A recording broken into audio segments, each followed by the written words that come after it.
everyone. It's Dan Hodges, naturalist for the Johnny Appleseed Metropolitan Park District. Thanks for joining me.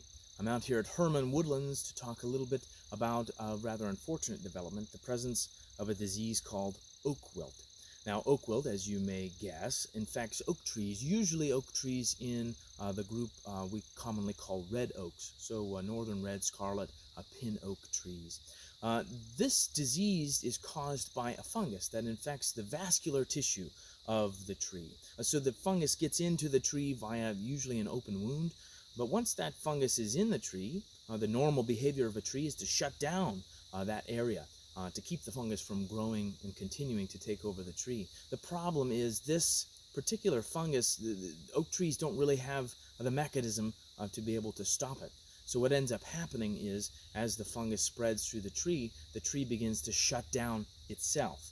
And it ends up shutting off the entire vascular system, so no nutrients can get up from the roots to the top of the tree.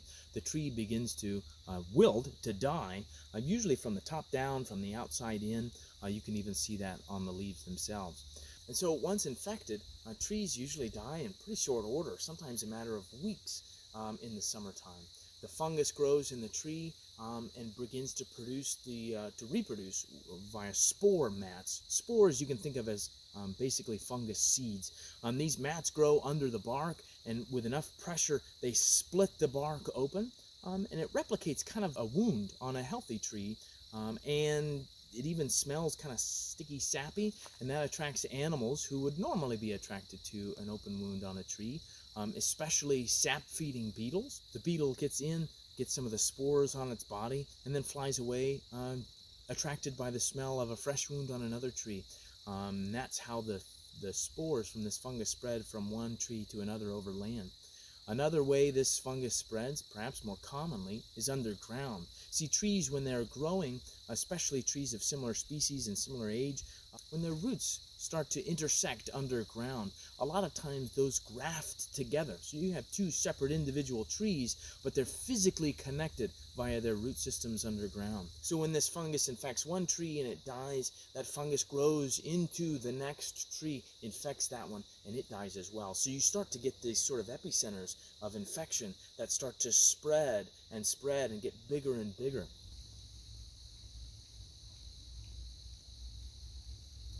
We have a lot of oak trees out here at Herman Woodlands, and we're pretty susceptible to this sort of spread.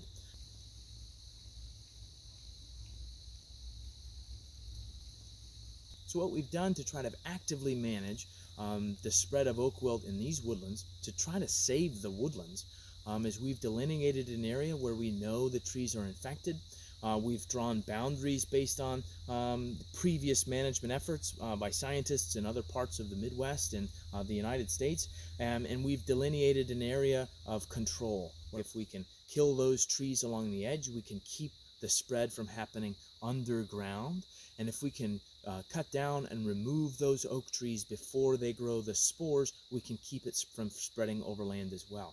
Of course, all of this will be accompanied by continued and focused monitoring. So Herman Woodlands is still open. And when you visit, you'll notice a few things maybe a little different. First of all, there'll be increased signage kind of explaining what's happening, what oak wilt is, and how we're trying to treat it. I'll include some links at the end of this video if you'd like to learn more about oak wilt and what we need to do to stop it. The major change you'll notice is the north loop of our trail system here has been closed. In fact, that's where I am right now, standing just outside the fence. This has been done for a couple reasons. The main one, the primary one, is your safety. With these trees dying and their proximity to the trails, we want to make sure everyone is as safe as can be when you come and visit Herman Woodlands. The other reason, rather obviously, is this is going to soon become a pretty heavy management area with the logging equipment that's going to be needed to come in to cut down and to remove these trees here. Our intention is to have this management area opened up again next spring. In the meantime, we appreciate your patience. Thank you for your flexibility. Obviously, this is a difficult situation. We're doing the very best we can to manage this disease, keep it from spreading, keep your woodlands as healthy as possible. Thanks for your flexibility dealing with all of these changes.